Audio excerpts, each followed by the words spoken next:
Hello everyone and welcome to another custom Bachmann Thomas engine video. Last time I did this it was with Edward, giving him separate handrails, new paint and all that, and today I'll be doing the same thing with James. Now I've been teasing this project for a little bit, and if you saw my last video you'll know that I just finished making these custom faces for him. These obviously look really nice and they really add a lot to the model already, so I'm super excited to see how he looks with the red, the custom faces, and the separate handrails. This is going to be a great custom, I can already tell. But enough talking, I'm ready to get this project started, so I'll go ahead and remove James's body from his chassis so I can start modifying it. I've actually already taken the body off before to fit the faces on there, and I remember it being really difficult, so hopefully I can do this pretty easily. Well, there's the cab off. This is where I got stuck last time. I need to take the body off of the footplate, but there's something keeping it in place. I have to unscrew another screw or something. After much work, I finally got the body off. This may look like a mess, but I think I'm going in the right direction here.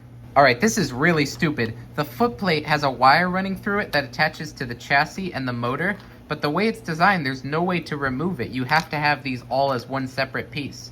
Obviously, I need to have this footplate separate so I can paint it, so I'm going to try and cut a little hole on this line here, and then maybe that will allow me to slide the wires through and I can detach all the parts. Alright, I've cut the line. Let's see if I can get these pieces apart now.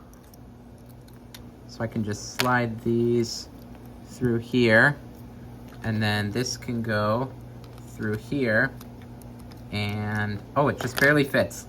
There we go, beautiful. Well, I have to say, that is a really stupid design on Bachmann's part, but I was able to get it all apart, so it's all good now. I can put this little motor chassis assembly to the side now because I'm not going to need it until way later. Now all I have to do is take apart the tender, so hopefully that won't be as difficult as the body was. Here's our tender shell, and here is our tender chassis. I'm going to take this weight off it because we do not want to get paint on that. I find it funny how these Bachmann Thomas tenders are just so light. They just put a massive piece of metal inside to give them any weight at all. I mean, they're still super light, but it's funny that they have to make them even heavier. Well, that was a lot more difficult than I thought it would be, but fortunately I was able to get all the parts separated. And I made sure to put all my screws up here with Toby so I can remember how to put them back together later. That's very important. But with all these parts separated, I can move on to removing the ugly molded handrails on the body. But before I do that, I'm going to give this piece a quick prime, just so I can more easily see the handrails without the B-stripes being there. While I'm out here, I might as well prime some of these other parts, mainly the tender, the cab, and the cab roof.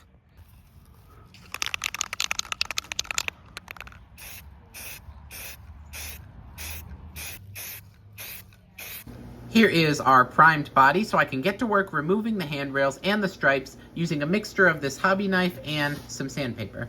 I can start by kind of just scraping them off, and then once all these big bits are off of here, I can sand it all smooth. This is exactly the same thing I did on Edward, and Edward's handrails look really good, so this should be the perfect technique to use a second time.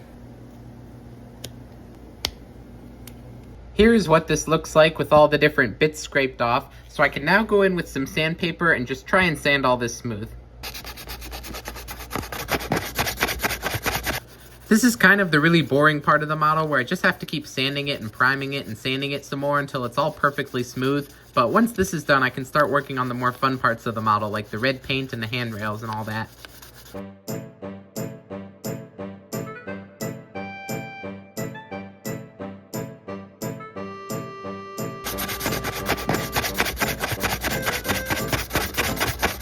Alright, finally this thing is fully sanded so I can mark out where the handrails need to go, and then I can get to work carving holes for the handrail mounts using this little pin here. What I'll do is kind of just put this where I need the handrail, and then I can kind of just poke it into the body and just poke it around until we have a big enough hole that the handrail can sit in there.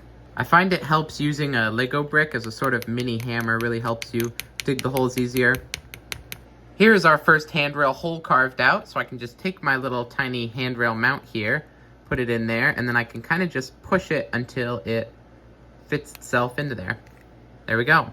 Now I'm not gluing any of these handrails in place just yet, I'm only putting them in there to test that the holes are the right size. And with this one now in place, I can go ahead and do the same thing 9 more times. And there you go, all 8 handrails are all in place, so I think we're all set to start painting the body red. I just need to remove the handrails first.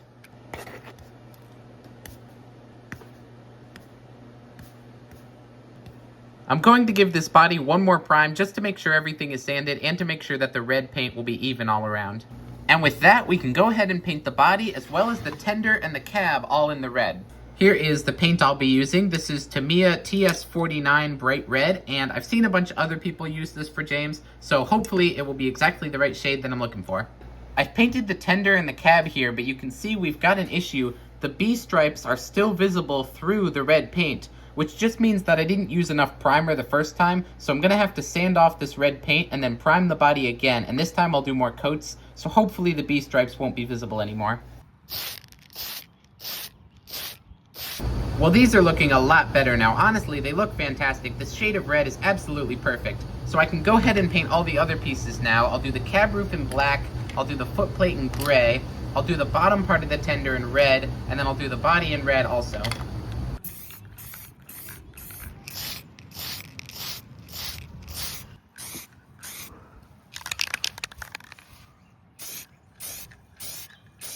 I've painted the bottom part of the tender here in red, so now I can mask off this red buffer beam and then paint the rest of it in black. Okay, this looks good to go out and paint.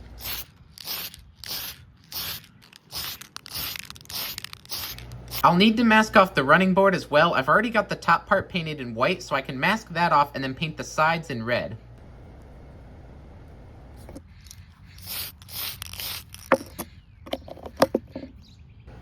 I'll mask the tender as well, so I can paint the coal as well as this side both in black.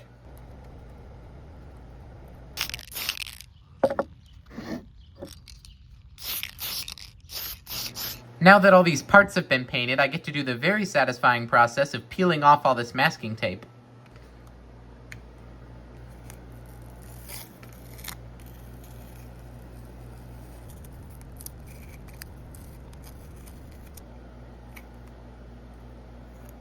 Well, this tender just looks amazing. This is a perfect paint job all around.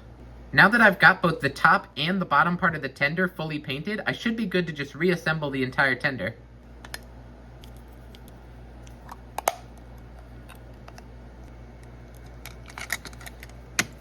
I can go ahead and put this aside for now. I will need to attach the decals on it later, but I need to finish the body first. Scratch that. I actually had to go back and do more paint on the tender. I painted this line at the bottom black before, but it was supposed to be red, so I've gone ahead and fixed it. It's now red, so we can just pretend that I got that right the first time. Back on the body now. I've already finished painting the cab and the cab roof, so I can go ahead and screw these back together now. Now that the footplate, the tender, and the cab are all painted, the only piece left to paint is the body. And it shouldn't be too complicated. I'll just paint it red, and then I can mask the front and paint the black on the smoke box. Now this needs to dry for at least 24 hours before I can do any masking tape, so in the meantime I'm going to work on the lining on the tender. And I've already got my Cricut file all set up for this, so I just need to go cut the stickers out and then I can put them in place.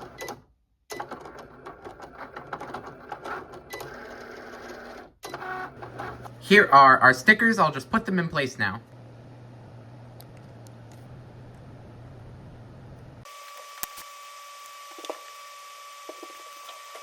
Here is our tender completed, and I have to say this looks really nice. I decided to go ahead and give James the back lining and lamp. I'm not sure if he ever had this in the show, but I know he has it in the new Wonders of Sodor, the video game, so figured it would be nice to include for that reason. Maybe someone can comment and let me know if James ever had the back lining in the show. I know Thomas had it at some points, but I'm not sure if James ever did.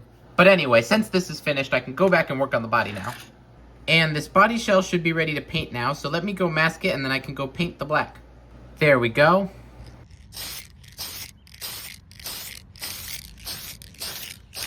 Looks like our black is all done, so let's get this tape off.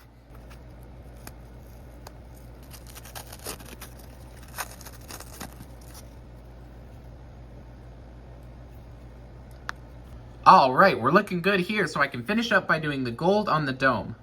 Now to mask off this dome area, what I have here are Cricut stickers with little holes cut in them, so I'll try and put these around the dome. And since it's exactly the right size, I should be able to get a perfect paint job on the dome.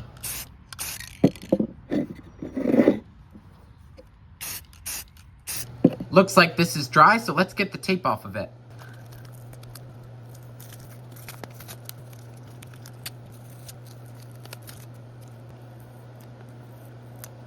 Oh, Perfect. Well, with that done, we're super close to finishing this thing. I just need to put the handrails and the stripes on the body, and then I can reassemble all the parts. Here are the gold stickers I cut, and I can just put these on the body. Hopefully this won't be too difficult.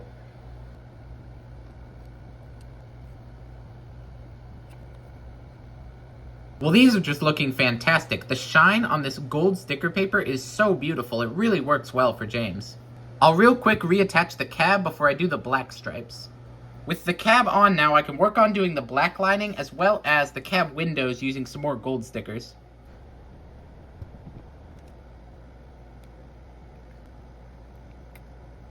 Well, this just looks fantastic. Let me get the handrails on real quick and then I can assemble the completed model. Putting these handrails on shouldn't be too difficult. I just have to put them back in the holes that I drilled earlier.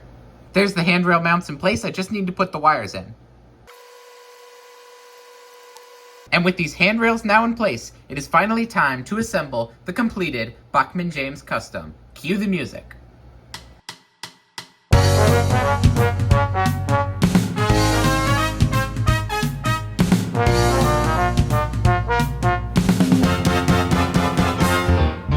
Wow, this model just looks so good. Although I feel like I'm forgetting something.